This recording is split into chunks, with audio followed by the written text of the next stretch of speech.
Una maldita secta religiosa, día a día devora almas en la profundidad de los abismos. Sus creyentes no son víctimas. Jamás lo han sido. Ellos mismos se autonombran como elegidos celestiales de sus propias maldades y locura religiosa. Invocan entidades oscuras con su falsa bondad.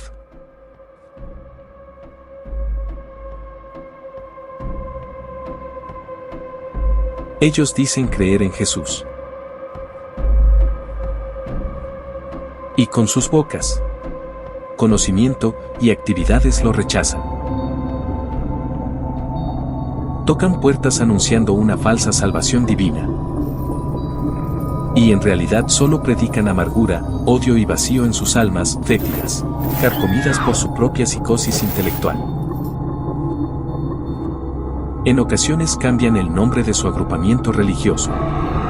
Pero sus líderes siguen de forma oculta perteneciendo al satanismo global, masón, Illuminati, ario, católico y filosófico.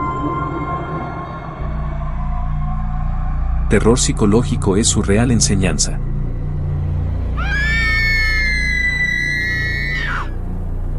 Por eso el nombre de su Dios debe ser ensalzado en su macabra obra siniestra y maligna. Su Dios se invoca al juntar estas letras: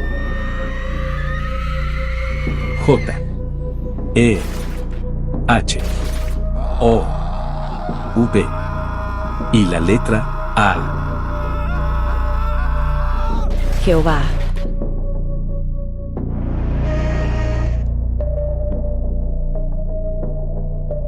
Que esta entidad perversa y maligna, nombrada Jehová, junto con sus adeptos, queden atados en el nombre del Señor Jesús, y que todo sea para honra y alabanza al Padre Eterno. Amén.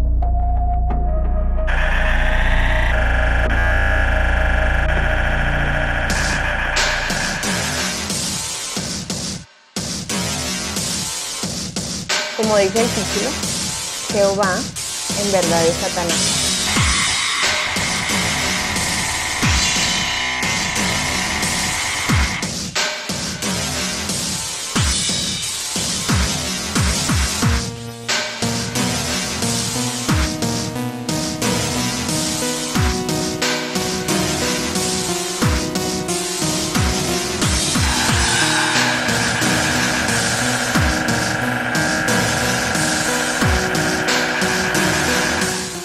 Hoy en día existen numerosas religiones alrededor del mundo, como el catolicismo, el judaísmo, el cristianismo y el mormonismo, entre otras.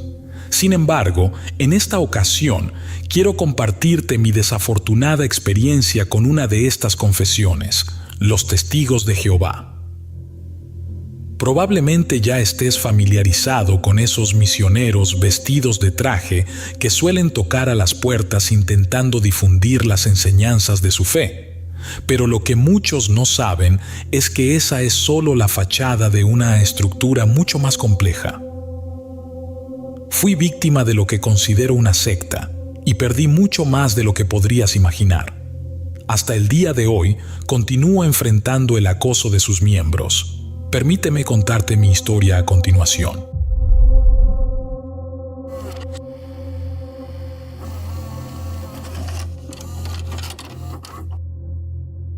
Mi nombre es Elías Vargas.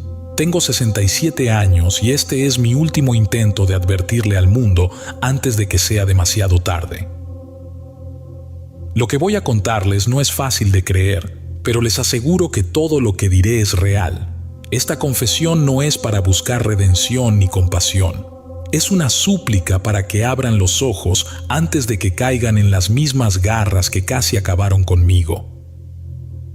Era 1979, tenía 22 años y vivía en Ciudad de México.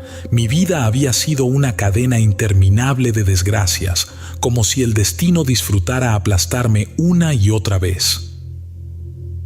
Mi padre, un alcohólico violento, Había abandonado a mi madre, a mis 2 hermanas menores y a mí cuando apenas tenía 10 años. Desde entonces, todo dependía de mí. Abandoné la escuela y mis sueños de ser profesor para trabajar en una imprenta familiar que nunca lograba salir de la quiebra. La pobreza y el estrés eran mis compañeros constantes. Mi madre estaba enferma y cada día parecía más débil. Yo apenas ganaba lo suficiente para mantenernos a flote, y mis hermanas, aún niñas, miraban el mundo con una mezcla de hambre y resignación. Fue en medio de ese vacío que aparecieron ellos, 2 hombres impecablemente vestidos, con sonrisas tan cálidas que casi parecían falsas. Se presentaron como mensajeros de la única esperanza verdadera, los testigos de Jehová.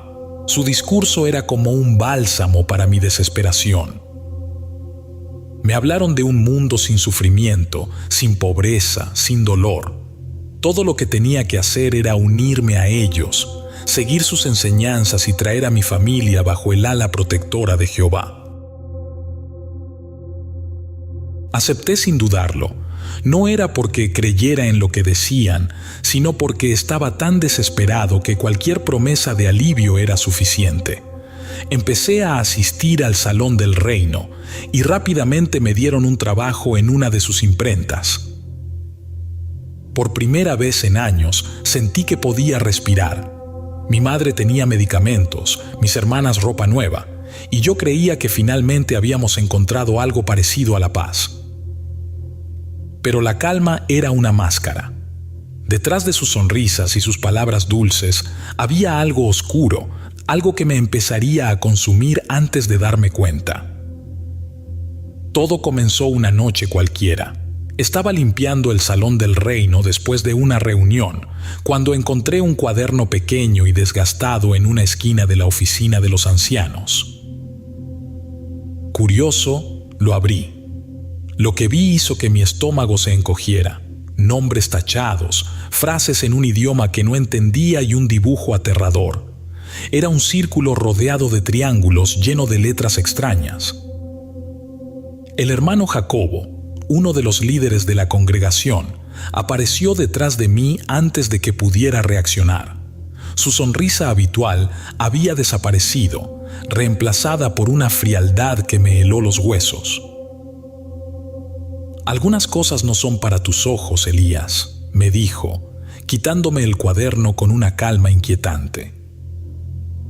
No le di importancia al principio, pero ese fue el momento en que comencé a darme cuenta de que la salvación que me habían prometido tenía un precio que no estaba dispuesto a pagar. En 1979, Ciudad de México era una urbe caótica, ruidosa y llena de contrastes. Para mí, a los 22 años, era una cárcel de concreto donde cada día era una batalla para sobrevivir. El taller de imprenta que mi familia había heredado estaba al borde del colapso. Las máquinas eran viejas y los clientes escasos. Cada mañana me despertaba con la preocupación de que ese día no habría suficiente para comer. Mi madre, desgastada por la enfermedad y el abandono de mi padre, pasaba los días en cama, luchando contra dolores que parecían no tener fin. Mis hermanas, apenas adolescentes, hacían lo que podían para ayudar en casa, pero sus miradas eran de resignación, de haber aprendido demasiado temprano que la vida no era justa. Un día, mientras recorría la ciudad buscando trabajo, 2 hombres bien vestidos se acercaron a mí en una esquina. Sus trajes impecables y sonrisas cálidas desentonaban con el entorno sucio y gris. Uno de ellos sostenía una revista con una imagen de un mundo perfecto, familias felices, paisajes idílicos y un cielo azul infinito. ¿Te has preguntado si este mundo puede ser mejor?, me dijo el más joven, extendiendo la revista hacia mí. Lo ignoré al principio. Las promesas vacías eran comunes en las calles, pero su compañero, un hombre de voz suave y mirada penetrante, me detuvo. El Armagedón está cerca, dijo, como si me estuviera confiando un secreto. Pero tú y tu familia pueden salvarse si siguen el camino correcto. Sus palabras se clavaron en mi mente. Me hablaron del fin del sufrimiento, de una vida eterna en un paraíso donde no habría pobreza ni enfermedad. En mi desesperación me aferré a sus promesas como un náufrago a un pedazo de madera. Acepté su invitación para asistir al Salón del Reino. Los primeros días en la congregación fueron como un sueño. Me recibieron con sonrisas, abrazos y palabras de aliento. Me dieron trabajo en una de sus imprentas, donde el sueldo, aunque modesto, era constante. También ofrecieron ayudar con los gastos médicos de mi madre y aseguraron que mis hermanas podrían estudiar sin preocupaciones. Pero todo tenía un precio. Pronto, mi vida dejó de ser mía. Tenía que cumplir con horarios estrictos de predicación, asistir a reuniones diarias y entregar reportes detallados de cada puerta que tocaba. Aunque estaba agotado, sentía que valía la pena. Al fin y al cabo, estaba haciendo algo por mi familia. Sin embargo, la perfección de aquel mundo comenzó a resquebrajarse. Una noche, mientras limpiaba el Salón del Reino después de una reunión, descubrí un pequeño cuaderno olvidado en una esquina de la oficina de los ancianos. La curiosidad me ganó y lo abrí. Las páginas estaban llenas de nombres tachados, escritos con una caligrafía apresurada y frases en un idioma que no podía identificar. En el centro de una de las páginas, un dibujo me heló la sangre. Un círculo rodeado por 3 triángulos, con símbolos que parecían antiguos. No entendía lo que veía, pero algo en mi interior me decía que no debía estar mirando aquello. Antes de que pudiera cerrar el cuaderno, una voz me sobresaltó. «¿Qué haces ahí, Elías?». Era el hermano Jacobo, uno de los líderes más respetados de la congregación. Me giré lentamente, con el cuaderno aún en mis manos. Sus ojos, que normalmente irradiaban calidez, parecían oscuros y fríos como el acero. Solo estaba limpiando. Mentí, intentando devolver el cuaderno a donde lo había encontrado. Jacobo avanzó hacia mí con calma, tomó el cuaderno y me miró fijamente. «Algunas cosas no son para tus ojos», dijo con una sonrisa que no tenía nada de amable. En ese momento, algo dentro de mí se rompió. No era solo el cuaderno, ni las palabras de Jacobo. Era la sensación de que la salvación que me habían ofrecido escondía algo más, algo que no estaba preparado para enfrentar. Esa noche, mientras intentaba dormir, no podía dejar de pensar en los nombres tachados, en los símbolos extraños, en la sonrisa fría de Jacobo. Lo que había comenzado como un rayo de esperanza en mi vida empezaba a parecerse a una sombra que lo consumía todo. Los días se convirtieron en semanas, y lo que al principio era un refugio para mi desesperación empezó a mostrar un rostro oscuro, como una serpiente que se deslizaba entre las sombras. Había cosas que no tenían sentido, cosas que no encajaban con la imagen de pureza y salvación que los testigos de Jehová proyectaban. Noté que los ancianos, siempre tan correctos y solemnes, realizaban reuniones después de la medianoche.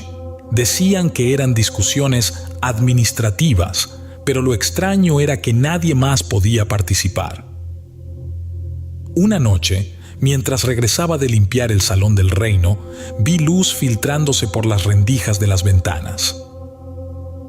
Me acerqué con curiosidad, pero la puerta estaba cerrada con llave, y desde dentro se escuchaban murmullos como si recitaran algo en un idioma extraño. El sótano del salón también era un misterio. La puerta siempre estaba bajo llave, y cualquiera que preguntara al respecto recibía una respuesta tajante: «No hay nada allí que debas saber».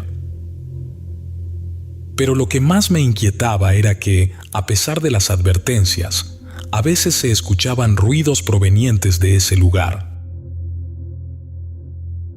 Ruidos que no podían explicarse con facilidad, golpes, como de algo pesado arrastrándose, y un susurro bajo que parecía emanar de las paredes mismas. El quiebre llegó con Martín, un joven que también trabajaba en la imprenta. Era un tipo honesto, quizá demasiado directo para su propio bien. Un día, en una reunión de predicación, noté que su silla estaba vacía. Cuando pregunté por él, el hermano Jacobo, con su habitual sonrisa falsa, dijo que había sido expulsado por permitir que Satanás guiara su corazón. La respuesta no me convenció. Sabía que Martín había tenido una discusión con Jacobo unos días antes. Yo estaba en el taller cuando los escuché.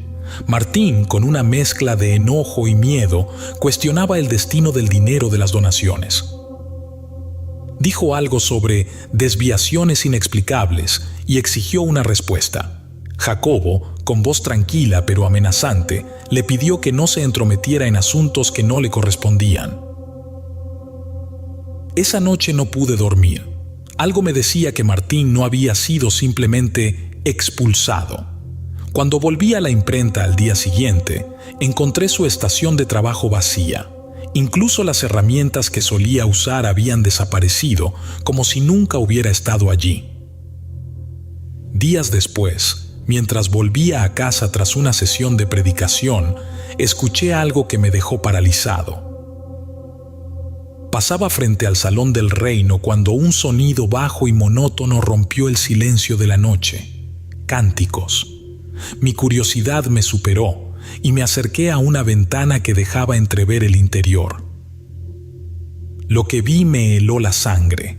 Los ancianos estaban reunidos en círculo, vestidos con túnicas negras. El suelo estaba cubierto por un símbolo que reconocí de aquel cuaderno que había encontrado.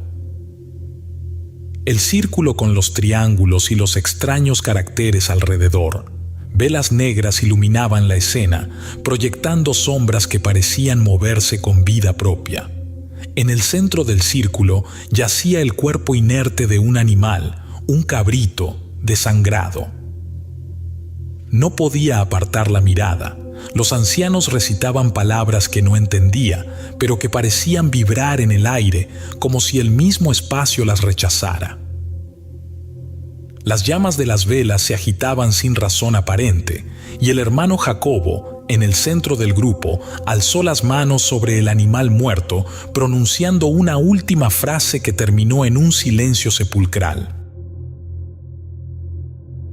Retrocedí con cuidado, mi corazón golpeando contra mi pecho. Sabía que, si me descubrían espiándolos, algo terrible podría pasarme. En el camino a casa, mi mente no dejaba de dar vueltas. ¿Qué clase de ritual era ese? ¿Por qué los ancianos, los líderes de una religión supuestamente pura, hacían cosas tan oscuras? No se lo conté a nadie. ¿Quién me habría creído? Pero desde ese momento entendí que había entrado en algo mucho más peligroso de lo que podía imaginar. No pasó mucho tiempo antes de que los ancianos me convocaran a una ceremonia especial. La invitación llegó de manera discreta, una simple nota deslizada en mi bolsillo durante una reunión en el salón del reino. Es hora de que te unas a los que buscan la verdad más profunda, decía. No firmaron el mensaje, pero no hacía falta. Sabía exactamente quién lo había escrito. Llegué al salón esa noche, con el corazón latiendo descontroladamente. Me recibieron los ancianos encabezados por el hermano Jacobo. Sus ojos, normalmente carentes de emociones, tenían un brillo extraño, como si disfrutaran de mi nerviosismo. Me guiaron al sótano, ese lugar al que siempre me habían prohibido entrar. El aire allí era pesado, cargado de un olor metálico que reconocí como sangre. Las paredes estaban cubiertas de símbolos dibujados con una mezcla de pintura negra y algo más espeso. En el centro del sótano, un círculo rodeado de triángulos, idéntico al del cuaderno, estaba trazado en el suelo. Dentro del círculo había velas negras distribuidas en patrones precisos.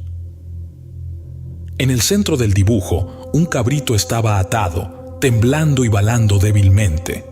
Alrededor del animal, los ancianos comenzaron a entonar plegarias que nunca había oído. No eran oraciones a Jehová, eran palabras ásperas, incomprensibles, que parecían retumbar en las paredes y el suelo, como si el mismo lugar las rechazara. Intenté retroceder, pero Jacobo me tomó del brazo y me empujó hacia el círculo. Esto, Elías, es parte de la verdad que pocos están listos para aceptar. Si amas a tu familia, si realmente quieres salvarlos del Armagedón, debes demostrar tu lealtad. Sentí como las piernas me temblaban, pero no pude hacer nada. Me obligaron a sostener una vela y mantenerla alzada mientras continuaban sus cánticos. Jacobo sacó un cuchillo curvo, con inscripciones en el mismo idioma extraño, y lo alzó sobre el cabrito. En un movimiento rápido, lo sacrificó. La sangre corrió hacia un recipiente dorado, y el animal dejó escapar un último gemido que me atravesó el alma. «Este es el pacto, Elías», dijo Jacobo, mirándome con una intensidad casi hipnótica. «La sangre fortalece nuestro vínculo con las fuerzas que aseguran nuestra salvación». No podía hablar. Todo lo que sentía era asco, miedo y una creciente sensación de que había caído en una trampa de la que no podía escapar. Esa noche, al regresar a casa, decidí que tenía que alejarme. No podía seguir siendo parte de algo tan oscuro, tan contrario a lo que me habían prometido, pero entonces comenzaron las represalias. Al día siguiente, mientras me preparaba para ir a trabajar, sonó el teléfono. Al responder, una voz que no reconocí susurró: «Recuerda, Elías, siempre estamos observando». Colgué de inmediato, tratando de calmarme, pero los mensajes no se detuvieron. Las llamadas llegaban a cualquier hora, incluso en la madrugada, siempre con frases crípticas y amenazantes. Unas noches después, desperté sobresaltado por un ruido extraño en la sala. Cuando encendí las luces, vi algo que me dejó sin aliento. El símbolo del círculo con triángulos estaba dibujado en la pared con lo que parecía ser sangre fresca. Mi madre comenzó a empeorar repentinamente. Su salud, que había sido estable gracias a los medicamentos que la congregación nos ayudaba a conseguir, se deterioró en cuestión de días. Intenté llevarla al médico, pero todos los diagnósticos eran inconclusos. Su enfermedad parecía burlarse de cualquier tratamiento. Sospeché que alguien en la congregación estaba detrás de esto, quizás los mismos que me acosaban, los mismos que me habían llevado a presenciar ese ritual infernal. Pero no tenía pruebas, y mi voz, ahogada por el miedo, no encontraba a quién recurrir. Lo peor era que sabía que ellos no se detendrían. Había visto demasiado y ahora estaba atrapado en un juego macabro del que no sabía cómo escapar. Eran las 2 de la madrugada cuando sonó el teléfono. Su estridencia cortó el silencio de la noche y un frío recorrió mi cuerpo antes de siquiera levantar el teléfono. Una voz desconocida, mecánica y desprovista de emoción, susurró una sola frase: «Ven al salón, es tu hora». Colgué sin responder, pero las manos me temblaban. No era una petición, era una orden. Sabía que, si no iba, las consecuencias serían terribles. Desde las amenazas hasta los símbolos pintados en las paredes de mi casa, ellos habían dejado claro que no tolerarían la desobediencia. Caminé por las calles desiertas hacia el Salón del Reino. Cada paso se sentía como un martillazo en mis sienes. Cuando llegué, el hermano Jacobo me esperaba en la entrada. No dijo nada. Solo me miró con una sonrisa que parecía cortada de papel, vacía y afilada. Con un gesto me indicó que lo siguiera. Descendimos al sótano.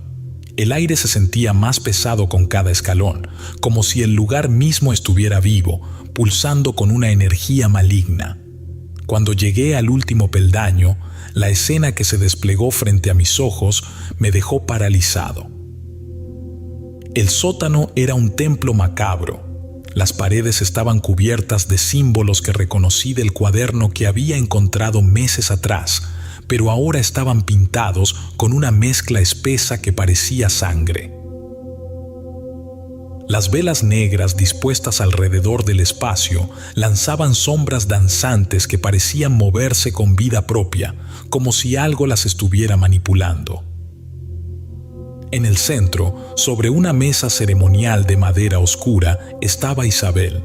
Sus muñecas y tobillos estaban amarrados con cuerdas gruesas, tan apretadas que su piel comenzaba a sangrar. Su boca estaba sellada con una mordaza, y aunque no podía gritar, sus ojos me suplicaban desesperadamente. «Esta es una traidora», anunció Jacobo, su voz llena de gravedad. «Ha rechazado la verdad y se ha convertido en un obstáculo para nuestra causa. Hoy, Elías, demostrarás tu compromiso con nosotros». Intenté retroceder, pero 2 ancianos me tomaron por los hombros y me empujaron hacia la mesa. Mis piernas temblaban tanto que apenas podía sostenerme. Jacobo alzó un cuchillo curvo que brillaba bajo la luz de las velas. Estaba grabado con inscripciones en el idioma extraño que ya había escuchado durante sus cánticos. «Toma su cabeza, Elías, manténla firme». «No puedo», murmuré, mi voz apenas un susurro. Jacobo se acercó y me habló al oído, su tono bajo y amenazante. «Si no lo haces, tu madre sufrirá, tus hermanas pagarán el precio». Mis manos temblorosas se extendieron hacia Isabel. Su cabello estaba húmedo de sudor y lágrimas, y cuando mis dedos tocaron su piel, sentí cómo su cuerpo temblaba bajo mi agarre. Su mirada se clavó en la mía, y en ese momento entendí que no había esperanza para ninguno de los dos. Los cánticos comenzaron, bajos al principio, pero cada vez más fuertes, llenando el aire con un ritmo hipnótico y alienante. Jacobo alzó el cuchillo y comenzó a recitar palabras en el idioma incomprensible, su voz resonando con una autoridad inhumana. El ambiente se volvió aún más opresivo, como si algo invisible estuviera observándonos. El cuchillo descendió rápidamente, perforando el pecho de Isabel con un sonido sordo y húmedo. Su cuerpo entero se arqueó violentamente y un grito sofocado escapó de su garganta. Sentí su último aliento escapar bajo mis manos, caliente y efímero. La sangre brotó en un torrente espeso, llenando un recipiente dorado que Jacobo sostenía con precisión ritualista. El sonido de su muerte quedó atrapado en mis oídos, resonando como un eco eterno. Los ancianos observaban la escena con expresiones de éxtasis, sus ojos brillando con una locura que parecía contagiosa. Jacobo comenzó a caminar en círculo, salpicando las paredes con la sangre mientras continuaba murmurando sus plegarias. Me dejaron caer al suelo, mi cuerpo incapaz de sostenerse. Quería gritar, pero mi garganta estaba seca. Mis manos, todavía manchadas con la sangre de Isabel, parecían ajenas a mi cuerpo, como si pertenecieran a otra persona. «Has dado el primer paso hacia la verdad», dijo Jacobo, inclinándose hacia mí. «Ahora formas parte de algo más grande». No recuerdo cómo salí del sótano. Mis piernas se movían por inercia y mi mente era un torbellino de imágenes y sonidos. Cuando llegué a casa, vomité hasta que no quedó nada en mi estómago. Esa noche no pude cerrar los ojos sin ver el rostro de Isabel. Pero algo más había cambiado. En el fondo de mi mente, una chispa de resistencia comenzó a arder. No sabía cómo, pero tenía que escapar de ellos aunque me costara la vida. La noche del sacrificio de Isabel no pude dormir. Cada vez que cerraba los ojos, veía su rostro, sus lágrimas, sentía su último aliento en mis manos. Mi mente era un caos, pero en medio del horror surgió una idea clara. Debía escapar. Si no lo hacía, acabaría como ella, o peor, sería cómplice de más atrocidades. A la mañana siguiente, volví al salón del reino con un propósito. Durante meses había observado a los ancianos y sabía dónde guardaban sus objetos rituales. Fingiendo que limpiaba, entré a su oficina y abrí un armario cerrado con candado. Dentro había varios libros, viejos y llenos de símbolos extraños. Tomé el más pequeño, uno que parecía menos pesado, pero igualmente inquietante. Lo deslicé bajo mi camisa y me marché sin mirar atrás. Llegué a casa al anochecer, agotado y paranoico. La sensación de ser observado me perseguía en cada paso. Abrí la puerta esperando el alivio de encontrarme en un lugar seguro, pero lo que vi me hizo retroceder. Mi madre estaba en su cama, inmóvil, con los ojos abiertos mirando al techo. Su piel era pálida, casi gris, y sus labios estaban teñidos de un rojo oscuro. Corrí hacia ella, intentando despertarla, pero su cuerpo estaba frío. La habían matado, de eso no había duda. Mis hermanas no estaban en casa. Grité sus nombres, revisé cada rincón, pero no había señales de ellas. En la pared de la sala, un mensaje escrito con sangre: «No puedes escapar de nosotros». El símbolo que había visto tantas veces en el sótano, el círculo rodeado de triángulos, estaba dibujado justo debajo del mensaje. El horror se convirtió en desesperación y la desesperación en ira.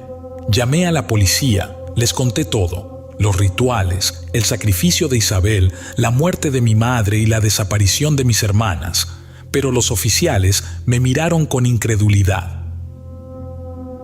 ¿Los testigos de Jehová? ¿Usted dice que están detrás de esto?, preguntó uno conteniendo una risa. Intenté mostrarles el libro que había robado, pero cuando lo abrí frente a ellos, las páginas estaban en blanco. Todo. Los símbolos, las inscripciones, las notas. Nada estaba ahí. Parecía que el libro se burlaba de mí, negándose a corroborar mi historia. Señor Vargas, le recomiendo que busque ayuda psiquiátrica. Esto suena a un delirio, dijo otro oficial cerrando su libreta. Nadie me creyó. Los testigos de Jehová eran intocables, vistos como ciudadanos ejemplares, inofensivos y pacíficos. Yo, en cambio, era solo un loco al que los oficiales ni siquiera se molestaron en escuchar. En los días siguientes, mi vida se convirtió en un infierno. Los miembros de la secta comenzaron a acosarme. Cada noche, alguien golpeaba las ventanas de mi casa o lanzaba piedras al techo. Recibía llamadas anónimas, donde solo se escuchaba una respiración profunda y, a veces, susurros incomprensibles. Un día, mientras caminaba por el mercado, sentí un empujón desde atrás. Caí al suelo y, cuando me giré, vi a dos hombres vestidos de traje oscuro alejándose entre la multitud. Uno de ellos giró la cabeza y me lanzó una sonrisa burlona. Esa noche, intentaron matarme por primera vez. Estaba en casa, revisando el libro en busca de respuestas, cuando un olor a quemado me alertó. Al salir de mi habitación vi que la sala estaba envuelta en llamas. Salí corriendo por la puerta trasera, tosiendo y cubriéndome la cara. En la calle, una camioneta negra estaba estacionada, y dentro de ella pude distinguir a Jacobo. Me miró fijamente, sin emoción alguna, antes de desaparecer en la oscuridad. El segundo intento llegó días después. Caminaba hacia una iglesia católica, desesperado por encontrar a alguien que creyera mi historia, cuando un auto aceleró hacia mí desde la esquina. Me lancé al suelo justo a tiempo, sintiendo el aire cortante cuando pasó a centímetros de mi cabeza. El vehículo no se detuvo. Sabía que no tenía otra opción. Dejé todo atrás, mi casa, mi trabajo, incluso el cuerpo de mi madre, que nunca pude enterrar. Esa misma noche tomé un autobús hacia el norte. Cambié de identidad, vendí lo poco que tenía y comencé a vagar por distintas ciudades, siempre en las sombras, siempre mirando por encima del hombro. Los meses se convirtieron en años. No sé cuántas veces me mudé ni cuántos nombres utilicé. Cada vez que intentaba reconstruir mi vida, ellos me encontraban. Un símbolo dibujado en la puerta, una llamada en la madrugada, o la sensación de que alguien me seguía en las calles. Eventualmente, crucé la frontera hacia Estados Unidos, esperando que la distancia me protegiera. Pero incluso aquí, los susurros y las sombras me alcanzaron. No soy el hombre que era antes. Ahora soy un espectro, un reflejo pálido de lo que alguna vez fui, pero sigo vivo, y eso significa que aún puedo advertirles, porque ellos nunca se detienen. Jehová en verdad es Satanás.